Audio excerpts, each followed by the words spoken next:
நீலகிரி மாவட்டத்தில் அரசு முத்திரையிட்ட வாகனத்தில் வலம் வந்த போலி அதிகாரி ஒருவர் மோசடி வழக்கில் போலீசாரிடம் வசமாக சிக்கியிருக்கிறார்.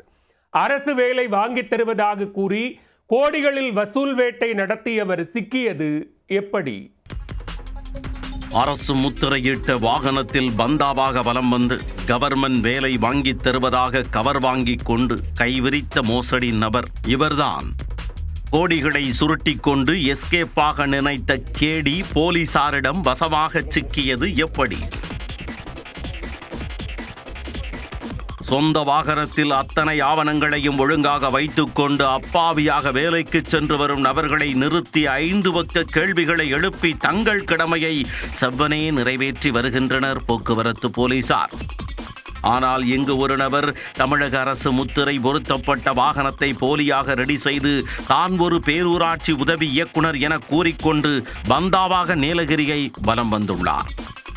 நீலகிரி மாவட்டம் கோத்தகிரி அருகே உள்ள ஓரச்சோலை பகுதியைச் சேர்ந்த 40 வயதான மனோ என்பவர்தான் அந்த மோசடி நபர்.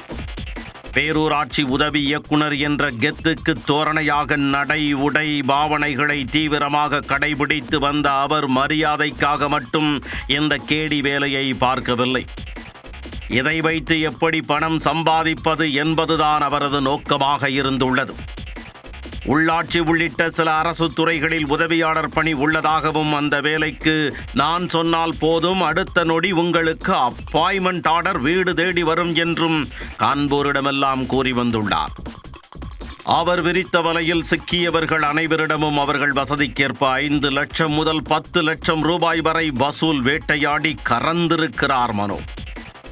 கழுத்தில் போலி அரசு அடையாள அட்டை, வாகனத்தில் போலி அரசு ஸ்டிக்கர், போலி நம்பர் பிளேட் என அரசு பிரதிநிதியாகவே வாழ்ந்து வந்த மனோவிடம் உதகை, கோத்தகிரி, குன்னூர் பகுதிகளைச் சேர்ந்த ஏராளமானோர் பணத்தை வாரிக் கொடுத்துள்ளனர். பணத்தை பெற்றுக்கொண்டு சில மாதங்கள் கழித்து வேலை என்னங்க ஆச்சு என கேள்வி கேட்பவர்களுக்கு தான் ரெடியாக அச்சடித்து வைத்திருந்த பணி ஆணைகளை பாரபட்சமின்றி ஸ்பீட் போஸ்டில் அனுப்பி வைத்திருக்கிறார். என்ன மனுஷயா இவர், சொன்னது போலவே வேலையை வாங்கி கொடுத்து விட்டாரே என ஆச்சரியப்பட்டவர்களுக்கு அதன் பின்னர் தான் காத்திருந்தது ஒரிஜினல் ட்விஸ்ட். அரசு அலுவலக சீல், அதிகாரியின் கிறுக்கல் கையெழுத்து என ஒரிஜினல் பிரீமியமாக இருந்த அந்த பணியாணையுடன் சம்பந்தப்பட்ட அலுவலகங்களுக்கு சென்றபோதுதான் தெரிந்தது அது போலி பணியாணை என்பது. ஷாக் அடித்தது போல் அவமானப்பட்டு பாதிக்கப்பட்ட இளைஞர்கள் உடனே மனோவை தொடர்பு கொண்ட கேட்டபோது மலுப்பலாக பதிலளித்திருக்கிறார். ஆவேசப்பட்ட இளைஞர்களுக்கெல்லாம் பணத்தை கொடுத்து விடுகிறேன் என சமாதானப்படுத்தி இருக்கிறார். ஆனால் நோ அரசு வேலை, நோ பணம் என்பதுதான் மனோவின் பாலிசி என்பதை சற்று தாமதமாகத்தான் அந்த இளைஞர்கள் புரிந்து கொண்டனர். பொறுத்தது போதும் என பொங்கி எழுந்த இளைஞர்கள் உதகை மாவட்ட ஆட்சியர் அலுவலகத்திற்கு சென்ற ஆட்சியர் லட்சுமி பவ்யா தண்ணீர்வை சந்தித்து மோசடி குறித்து புகார் மனு அளித்தனர். மாவட்ட ஆட்சியர் உடனடியாக மாவட்ட காவல் கண்காணிப்பாளரிடம் விசாரிக்க உத்தரவிட மாவட்ட எஸ்பி NS நிஷா மாவட்ட குற்றப்பிரிவு போலீசாருக்கு உத்தரவிட்டார். உடனடியாக களத்தில் இறங்கிய குற்றப்பிரிவு போலீசார் மனோவை கோத்தகிரியில் வைத்து கைது செய்து காவல் நிலையத்திற்கு அழைத்து வந்து கிடுக்குப்பிடி விசாரணை நடத்தினர். பேரூராட்சி உதவி இயக்குனர் என கூறிக்கொண்டு சுற்றி வந்தவர் வெறும் 8ஆம் வகுப்பு மட்டுமே படித்திருக்கிறார் என்பது விசாரணையில் தெரிய வந்தது. போலி பணியாணை மட்டுமல்லாமல் போலி அடையாள அட்டை, போலி மருத்துவச் சான்றிதழ் என இவரது கிரைம் ரேட் அடுத்தடுத்து விரிந்து கொண்டே சென்றுள்ளது. ஏற்கனவே கோத்தகிரியில் அரசு முத்திரை ஒட்டப்பட்ட காரில் அமர்ந்தபடி வாகன சோதனையில் ஈடுபட்டு வசூல் வேட்டை நடத்திய போது வசமாக சிக்கி சிறை சென்ற சம்பவங்கள் எல்லாம் வெளிச்சத்திற்கு வந்தது. 8 பாஸ் மனோ மீது ஏமாற்றுதல், போலி ஆவணங்களை தயாரித்தல் உள்ளிட்ட பல்வேறு பிரிவுகளில் வழக்குகள் பதிவு செய்து சிறையில் அடைத்தனர்.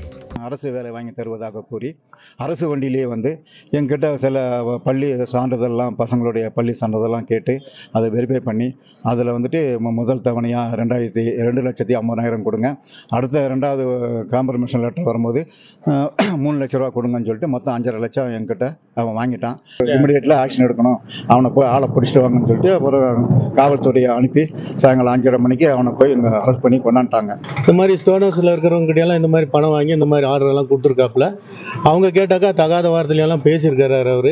அவங்களும் எங்ககிட்ட வந்து சொன்னாங்க, சரி நீங்கள் மாவட்ட ஆட்சியர்கிட்ட வாங்க, இந்த மாதிரி இருக்குது பிரச்சனை, மாவட்ட ஆட்சியர் வந்து இதை சரி பண்ணி கொடுப்பாரு அப்படின்னு சொன்னோம். அவங்களும் வரேன்னு சொல்லியிருக்காங்க. இன்றைக்கும் கொஞ்சம் பேர் வந்திருக்கிறாங்க. இன்றைக்கும் அந்த காசு வாங்கினவங்கெல்லாம் கொஞ்சம் பேர் வந்து எங்கள் காவல்துறையிட்ட வந்து கம்ப்ளைண்ட் கொடுக்க வந்திருக்கிறாங்க. இவங்க வந்து எங்களுக்கு இந்த பணம் வந்து முடிச்சு கொடுக்குறேன்னு சொல்லியிருக்காங்க. மோசடி மன்னன் மனோவிடம் இருந்து தங்கள் பணத்தை எப்படியாவது மீட்டுத்தர வேண்டுமென மாவட்ட ஆட்சியரிடம் பாதிக்கப்பட்டவர்கள் கோரிக்கை விடுத்துள்ளனர்.